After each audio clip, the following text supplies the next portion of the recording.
You're welcome back. We are now joined by the Managing Director of Dala Dry Port, Honorable Ahmed Rabiu. Good morning and welcome to the program, sir.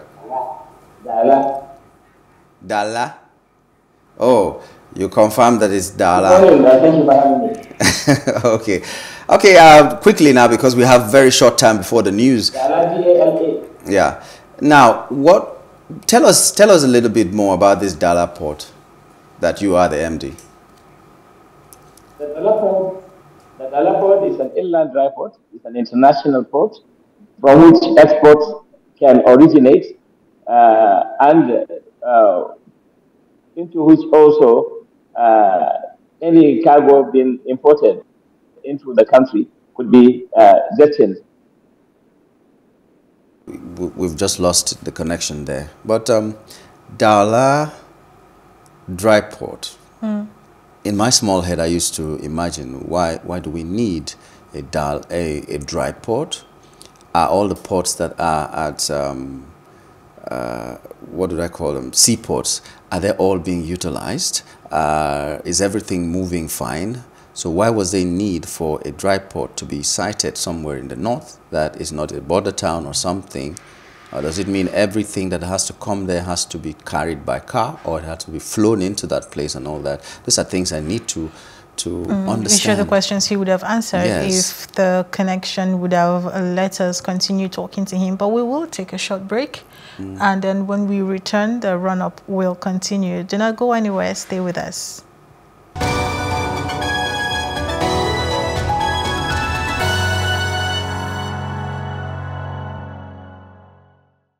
We sincerely apologize that we couldn't continue with that interview with Honorable Ahmed Rabiu. He was going to tell us about Dala Port and everything, and most importantly, what it generates for the economy of Nigeria and all of the things surrounding Dala Port. Some of us do not even understand why there is need for a dry port. And when all the seaports are not functioning and all that, we're just novices, we're just ignorant about all these things. Okay, it's like we have Mr. Rabiu back. Hello, sir. We lost connection there for a moment. Yes. Just quickly now, because yes, our time has just gone. We are just like a papa and tin can, and the intention for establishing inland port is to support the operations of the seaports. The culture of import is that any imported commodity into any country is required to undergo custom clearance and security clearances and standard clearance. So the first thing to happen is that security operatives will confirm that the cargo brought is not hazardous, is not illegal, no arms are concealed, everything about the cargo is good. Number two, standards organization will confirm that the cargo has made the required standard for importation into the country. And then majorly, the issue of customs clearance.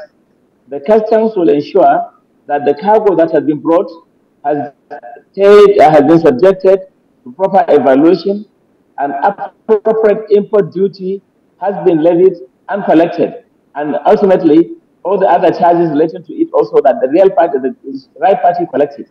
Now, when cargo comes in for a country like Nigeria with over 200 million in population and very large business volume, and particularly with also contributions coming from the Center of Commerce, Kano, which accounts for over 70–75% of all exportation of non-oil products out.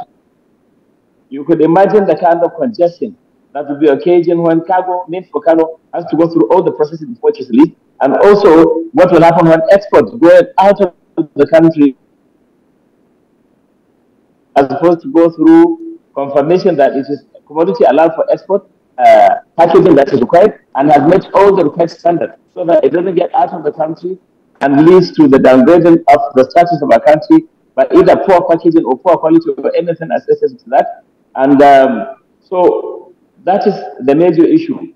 After losing the connection, when I got back, I overheard you mentioning the question of establishing inland ports when the seaports are not functional. Establishment of the inland dry port will help the seaports to function efficiently. So we are in existence as child of circumstance to improve the transport infrastructure, logistics to be made efficient and competitive. And as you know, the major issue about any commodity produced in this country is that if we can easily transport it to a country of demand, then we can be able to access the market there. And if we can also move it at competitive price, that is cheap price, it means we can also compete with other countries supplying to that other same supplier that we are supplying to.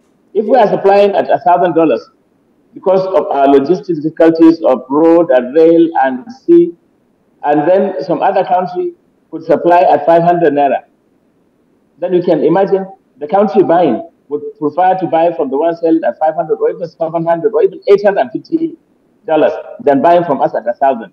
So we have come into being to improve the transport and logistics industry, enable the Nigerian exports to be competitive, so that we can sell to more, we can sell more things, generate more employment, increase the required inflow of foreign exchange from non-oil commodities, and above all, when there is food on the table for most families, you can best imagine that there will be less opportunities for people hanging on to join any crime group, to be bandits, or to be any other thing, to be kidnappers, to just sort any crime. There will be more production, and we'll become like a country like Canada, trying to import labor. And we will begin to say to our neighboring countries, come into Nigeria, we'll give you citizenship, we'll give you free scholarship for 2, 3, 4 of their children, we'll give you this and this incentives. I am very confident that in course of time, Nigeria, through our contributions to the economy, will be able to attain that mileage. Nigeria today has the greatest difficulty because of its transport infrastructure. The roads have been abandoned for a very long time, and some had not, they were not even built to the standard.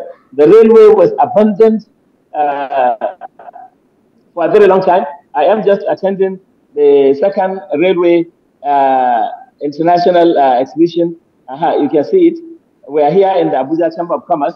The program has been organized by the Ministry of Transport, and we have representation from Chad, Niger, all the neighboring countries in Africa are all here, particularly Sub-Saharan Africa. And part of the things we are discussing is the way forward to ensure linkages among us to facilitate the exploitation or assessing the benefits of the Africa Continental Free Trade Area Agreement. After, if we are able to agree now, already President Muhammad Buhari has, in his own wisdom, established the arrangement to lay the rail line from Kano to Maradi. That is link up with Niger in the first instance. Okay. And this interaction we're having is to see that all these other countries buy into that rail project, so that that connection from Maradi will traverse the entire African continent from that point and be able to move. It is only on rail you can move easily heavy duty cargo, that you can travel also. It traverses all weather. There is no issue of it is raining, or there is Hamatan, or there is this or that. With rail, it is all weather. And all right, Honorable. What I've seen here, like I said, because of some issues that we had, we couldn't have as much time as we needed. But I assure you, we have a lot to learn from what the dry port is about and what it contributes to the economy of Nigeria and the people of Nigeria. So I would say this, that if you will oblige us, we'll have a more in-depth look into what you do in Dala Port. We will have this program returned to you for a better and longer time. So for today, we'd like to say thank you to you. We'll have to take a break now and take the news, and then when we return, we'll just wrap up. So we'd like to just say that we'll come back to you and get another date that we can talk more extensively on the matters that you've just discussed here today. Thank you so much, sir, for coming on the program today. Thank you so very much for having me.